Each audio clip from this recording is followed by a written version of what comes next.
What's up, everybody? Patrick Auger, Matthew Wells, Drake Riggs here.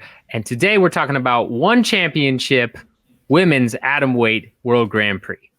And I quote from ONE Championship CEO Chatri Sityodtong, "Bar none, it is the single greatest female World Grand Prix in the history of martial arts. The ultimate winner will earn the right to face off against current ONE Atomweight World Champion Angela Lee in November for all the marbles." And who is participating in said tournament? Well, I'm going to read off the names for you while Drake makes faces because I'm going to mispronounce all of these. So, first up, we've got Mengbo, we've got Seo Hee Ham, Stamp Fairtex, Alyona Rassohyna, Alyse Anderson, Itsuki Hirata, Ritu Phogat, and Denice Zamboanga. Hopefully didn't butcher that too much. The one you only really butchered was Alyona Rassohyna. Yes. Oh, yeah. Rassohyna. There you go. Knew there was one. Of course there was going to be one. So, boy, greatest female World Grand Prix in the history of martial arts. Matt, how excited are you for this? I'm a little excited because I like Grand Prix in general. Even though I'm not familiar with a lot of these competitors, to be honest with you. Seo Hee Ham and Alyse Anderson are the two names that I readily recognize from, obviously, Ham being in the UFC and Alyse Anderson being in Invicta. So I remember their fights there with those organizations. I think I saw a Hirata fight as well, but all these other ones I'm not too familiar with, so I'm going to lean on Drake for his expertise when it comes to that and his breakdown on it. But in general, I appreciate a Grand Prix because I like the certainty of the matchups that we're going to get next. So as this thing gets closer and once it actually starts, cracking, I will get more invested in it as the tournament progresses. That's just, how these things work. And that's really a thing that I wish more organizations did more frequently. Bellator does it. But like I said, you start a tournament, people are going to watch because they're invested in who's going to win. Like I said, regardless of how familiar you may be with the athletes competing. I mean, at the end of the day, they're all fighting for that right, as you said, Pat, to face one Angela Lee. It's the Angela Lee Invitational, y'all. It is the Angela Lee Invitational. And who doesn't love a good tournament? I'm with you there. I mean, heck, I would go so far as to say that in PFL's inaugural season, right, we didn't know most of the fighters in a lot of those divisions unless you've been keeping up being a hardcore MMA fan. But it doesn't matter because you had a tournament style. Tournaments rule, all about it. Drake, you are the resident expert in this area of the world when it comes to martial arts. And so I've got to ask you two questions here. One, how excited are you for this Grand Prix? And is Chatri right in that this is the greatest female World Grand Prix of all time? I am very much excited for this because, well, first of all, I really felt that it wasn't going to happen. We were waiting for, the Atomweight Grand Prix going to be awesome. Why have they not announced it yet? Angela Lee is 2 months away from, having her baby, maybe less than that. And then they, had Stamp have her fight with Rassohyna. Hirata just won this last weekend. So they were kind of waiting for some things to shake out. And of course, Rassohyna snuck her way into this tournament with that win because we know damn well she wouldn't be in it if she did not get that Hail Mary. So that makes for some good fun storylines going into this. And good for her. It'll be, imagine if she wins it. That's the fun of tournaments. That would be absolutely ridiculous. And she should probably be the biggest underdog. But very excited for this tournament indeed. And is Chatri right? As much as I hate to say he probably is here, he probably is. I mean, you look at how many, Grand Prix or tournaments that we've seen from the women specifically, there haven't been that many, and especially on a grand scale, internationally and a world, platform. Of course, the one that stands out to me would be Ryzen's, their atomweight tournament, the actual atomweights, mind you, back in 2017, 8-woman tournament that they put on, which was very good. It included some notable names, some that are the best in the world today still, Kana Asakura, who ended up winning it all, Miyu Yamamoto, who just fought for the title, Rena was in there, but those are the big ones that stand out, of course. This one, we have one of literally the best fighters in the world with Sohee Ham. And then Meng Bo is up there too in her division, in this division. I got confused there because Ham is technically going up for this tournament. She is normally fighting lower at atomweight these days, where she takes the top spot. So yeah, he's probably right, because these are all very good fighters and, on the come up most of them, aside from Ham, who has got just a massive experience advantage over everybody in this tournament, really. But the size will make it interesting. So Chatri's probably right, but it's not saying a whole lot because of he's not going against too much. But I'll give him this one. I will give him this one. Yeah, you mentioned Sohee Ham. I feel like those that watched her in the UFC and UFC alone didn't appreciate just how good she is, right? Because she was fighting up much bigger women. She was clearly the small, even Daniel Taylor. She fought flyweights. Yeah, she exactly, which was bonkers. And so, her being in this tournament is a big deal. I recognize Meng Bo, I recognize Stamp, and Alyse, of course.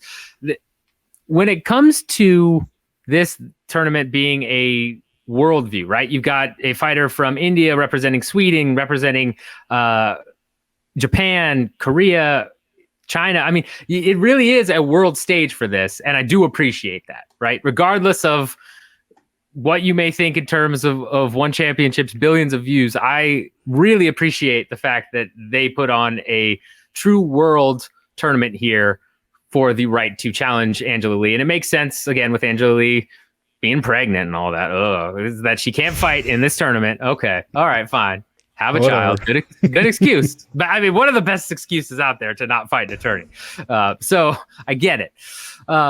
With that in mind, let's go ahead and, place our bets right now on who is our favorite to win this thing. So before we do that, make sure you hit the like button. Make sure you hit subscribe if you haven't done that already, or hit the notification bell button if you haven't done that as well. Help us out. And let you know when we drop videos.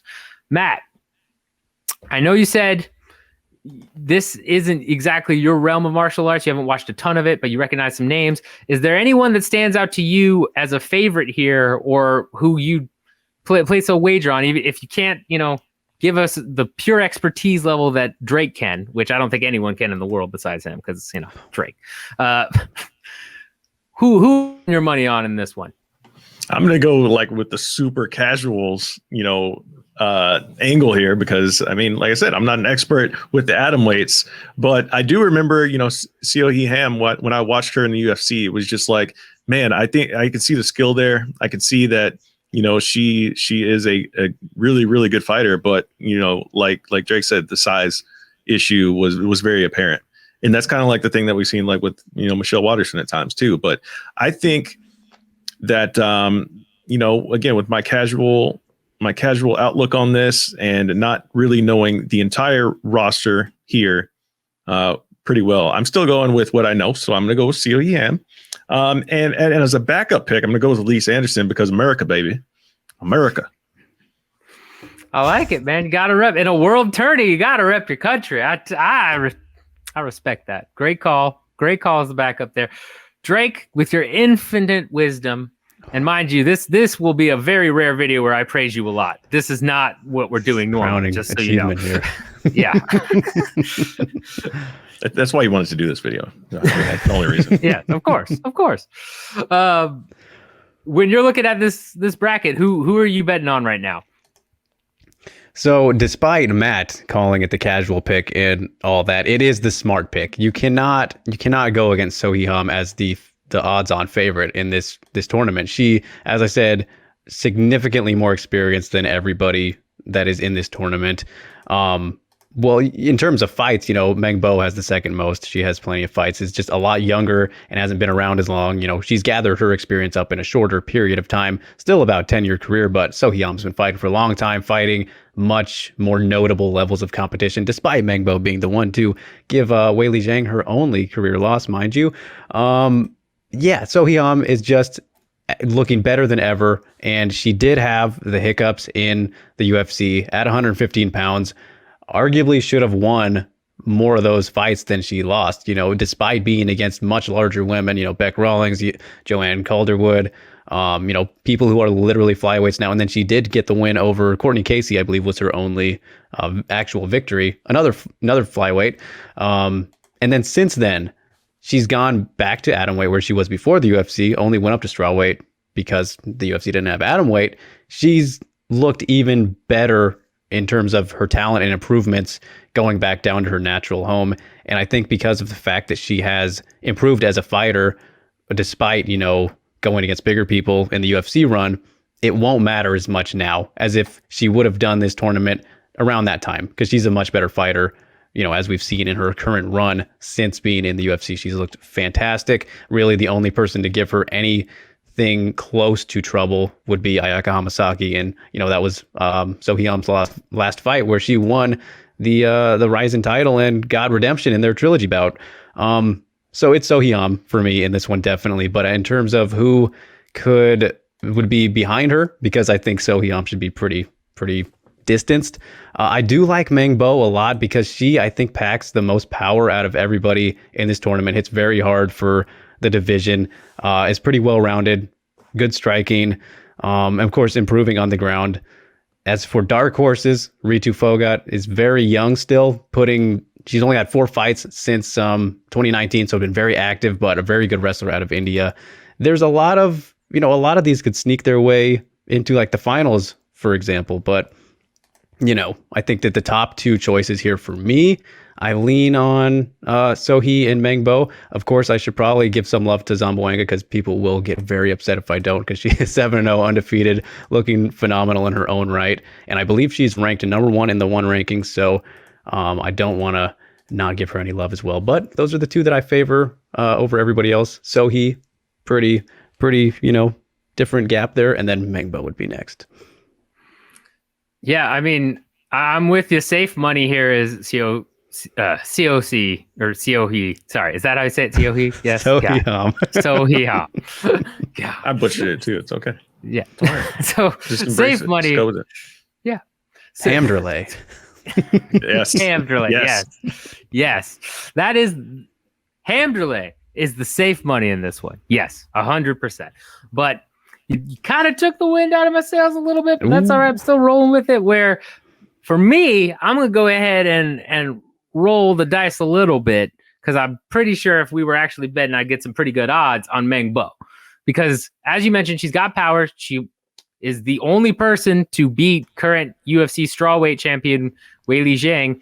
And you also mentioned that Sohee is moving up.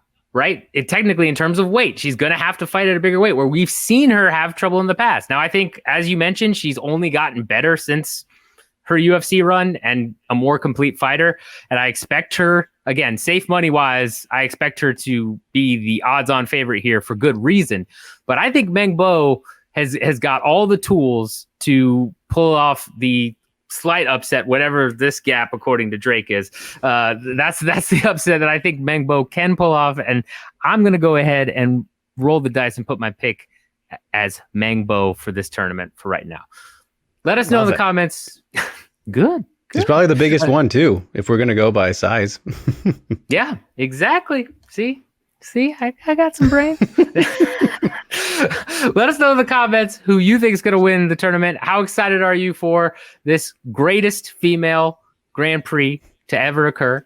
Let us know about that. And, who do you think is going to win? Are we right? Are we wrong? Let us know. And until then, we'll just, hope that Drake is wrong so we get to laugh at him later. That's what it comes down to. Keep dreaming.